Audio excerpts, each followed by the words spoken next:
Mariner Books and HarperAudio present The Light of Battle, Eisenhower, D-Day, and the Birth of the American Superpower by Michel Paradis, read by Jacques Roy.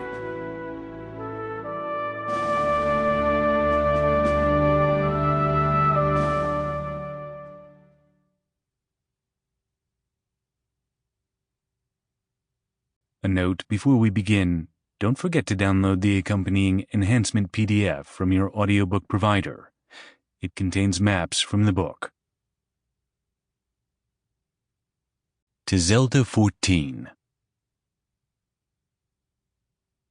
Today, war, and even a single battle, is so extensive in its physical ramifications alone that thousands of eyewitness accounts would be required for anything approximating a full picture. Fortunately, today, war is the most thoroughly and impartially documented aspect of human life. The historian of Overlord, for instance, would start out with the study of the doctrinal developments based on World War I in the professional schools of the United States and Britain, continue through the vast amount of planning done in the US and the UK prior to D-Day, all summed up in the final Overlord forecast. Unless all that happened before the first man touched the beach were studied, the leader of combat operations could not be fully understood and grasped. Dwight D. Eisenhower. Prologue. Anyone ever asked remembered that it was so loud. It was the kind of loud that just shook the thoughts right out of your head. Guns were always loud, but there was something about being on the water in a little boat under a canopy of 12-inch, 10-inch, 6-inch, and 12-pound shells.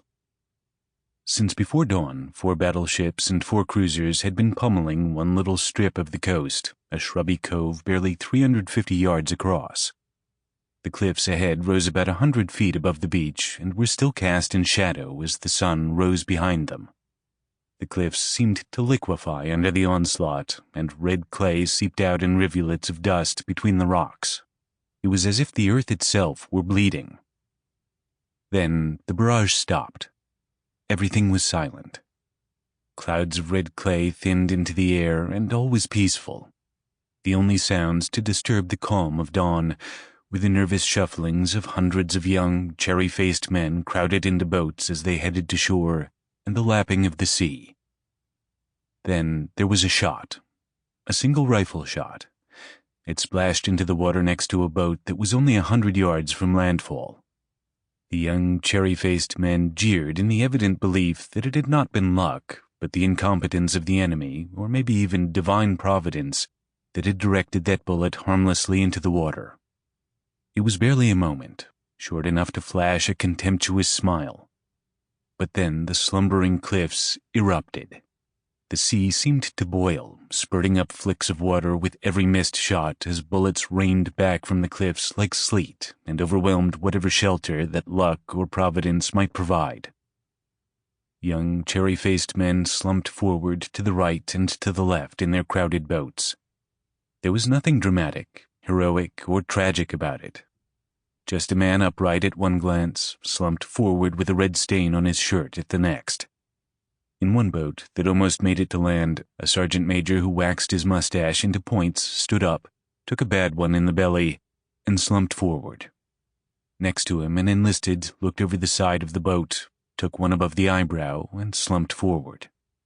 6 weeks earlier, they had been home with girlfriends, moms, and wives, looking sharp in their brass buttons and puttees. Now their commanding officer was looking at them all slumped forward in their red-stained shirts, unable to think of anything except for Rudyard Kipling's poem, If, and its opening lines, "If you can keep your head when all about you are losing theirs." Major Thomas Franklin had joined the first wave along with General Stuart Hare, a lean Etonian whose skin had weathered fighting for the Empire throughout South Asia, and who was now tasked with leading the King's army over the narrow strip of beach ahead.